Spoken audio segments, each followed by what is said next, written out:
नमस्कार, मैं हूं राजेश पिपलोदिया और इस वक्त आप देख रहे हैं दोपहर न्यूज। लगातार नई और ताजा जानकारियों के लिए हमारे चैनल को आप सबसे पहले सब्सक्राइब कर लीजिए। पेश है एक खास खबर। हरदा जिले में पुलिस और करनी सेना के पदाधिकारी का हुआ विवाद अब अन्य जिलों में भी फैलने का अंदेशा हो चुका है, क्योंकि हरदा के बाद रतलाम में भी पुलिस को बल प्रयोग करना पड़ा। वहीं फिलहाल इसमें गलती किसकी है यहां ठीक से कहना मुश्किल है, लेकिन करनी सेना के पदाधिकारियों की नासमझी के कारण पुलिस को बल प्रयोग करना पड़ा। लेकिन पुलिस ने भी कुछ ज्यादा ही ज्यादती कर दी थी। इस बात को लेकर जिले में चर्चा का बाजार भी काफी गर्म है।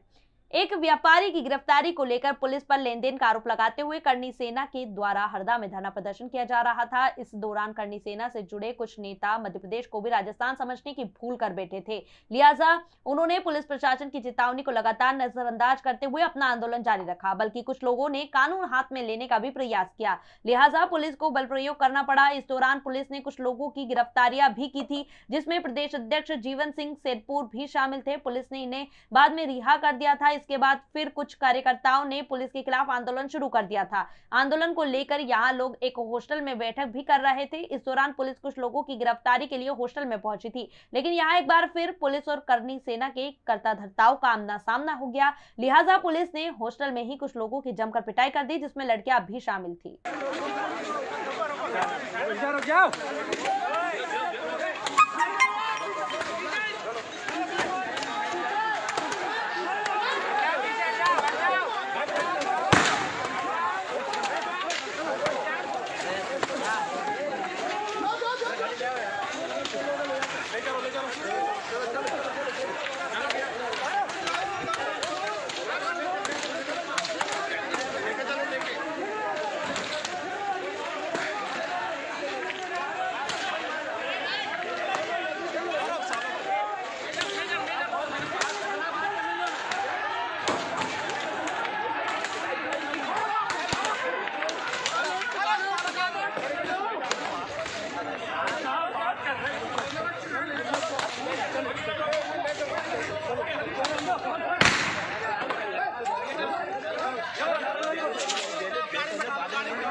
जबकि हरदा में रविवार सुबह काफी हंगामा हो चुका था। पुलिस ने उन्हें समझाइश भी दी थी, लेकिन आंदोलनकारी जब तक नहीं माने तो पुलिस ने आंसू गैस के गोले छोड़े, लाठीचार्ज कर खदेड़ा, पानी की बौछार भी की।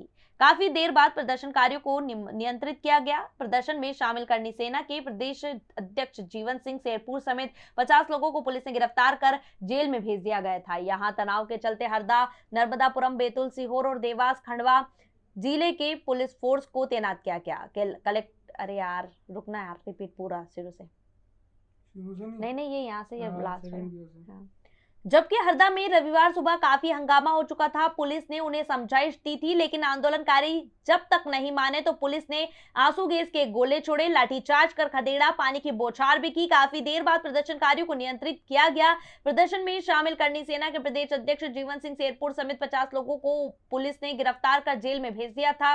जहां तनाव के चलते हरदा, नर्मदापुरम, बैतूल, सीहोर, देवास और खंडवा जिले के पुलिस फोर्स को तैनात किया गया है। कलेक्टर सिद्धार्थ जैन ने बताया है कि कार्यकर्ताओं को जाम खत्म करने की समझाइश दी गई थी, लेकिन वे नहीं माने तो वाटर कैनन की बौछार कर दी गई। चक्का जाम कर रहे आंदोलनकारी अपने वाहन छोड़कर भाग गए थे, जिसे पुलिस ने ट्रैक्टर और अन्य वाहनों में भरकर थाने भिजवाया था, जिससे वाहनों में टूट-फूट भी हुई है। आरोप लगाए जा रहे हैं कि पुलिस प्रशासन ने राजपूत छात्रावास में 100 से अधिक कार्यकर्ताओं की शांतिपूर्ण मीटिंग में घुसकर लाठीचार्ज किया। इस दौरान एक बिल्डिंग में कुछ कार्यकर्ता रुक गए थे, उन पर भी जमकर लाठियां बरसाई गई और कुछ कार्यकर्ता बुरी तरह से घायल भी हो गए हैं। इस पूरी घटनाक्रम पर विधायक डॉक्टर आर.के. दोगने ने कहा है कि ऐसा लगता है अंग्रेजों के जमाने का शासन आ गया है। हरदा में पहली बार ऐसी घटना हुई है। कांग्रेस के पूर्व जिला अध्यक्ष लक्ष्मीनारायण पटेल और टिमरनी विधायक अभिजीत शाह ने भी करनी सेना के ऊपर लाठीचार्ज की निंदा की है। वहीं इस पूरे घटनाक्रम पर हरदा पुलिस कप्तान करनी सेना के कार्यकर्ताओं की ही गलती बता रही है। यह कल की जो घटना थी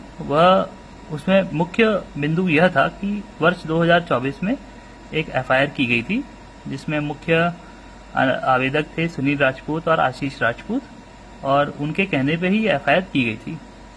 इसमें मुख्यतः सबसे पहले तो एक हीरा जो कि मुंबई में खरीदा गया था, जिसको जब ये बेचने का प्रयास किया गया था उसमें बदल दिया गया था, इनका ऐसा कहना था, जिसको हमने सच मानते हुए इनके मदद करने के लिए हमने ये कायमी की थी। जब इन्होंने कहा कि इसमें सर गिरफ्तारी भी हमें करनी है, तो हमने इनको गिरफ्तार भी किया, इन्हें मौका भी दिया कि आपस में यदि इनका कुछ लॉस हुआ है तो वो रिकवर भी कर लें।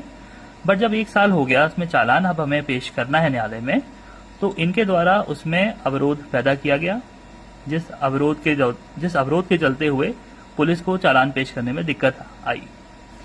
जब हम इसका चालान कल दिनांक 12 जुलाई को पेश कर रहे थे, तो न्यायालय के सामने सुनील राजपूत, आशीष राजपूत और करीब 15-20 उनके गुंडे न्यायालय के सामने आ गए और उन्होंने पुलिस को ये कहा कि हम आरोपी को न्यायालय नहीं जाने देंगे, इस आरोपी को आप हमारे हवाले कर दीजिए, हम इससे न्याय खुद करेंगे, जो कि आप सभी जानते हैं पूर्णतः गैर कानूनी है और कोई भी पुलिस ऐसा नहीं कर सकती है।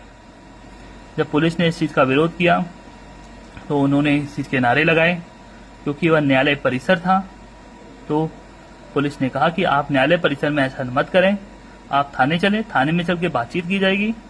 जब थाने आए तो अपने गुस्से को काबू नहीं कर पाए और इस कारण से उन्होंने वहां पर मौजूद आरक्षकों से बदतमीजी की, धक्का मुक्की की, जिसके कारण एक हल्का बल मात्र 2 मिनट के लिए प्रयोग किया गया, जो कि बहुत अत्यंत जरूरी था क्योंकि भीड़ अधिक हो रही थी और यह बिल्कुल भी एक असंवैधानिक तरीका था उनके द्वारा जिस प्रकार का बर्ताव किया गया था।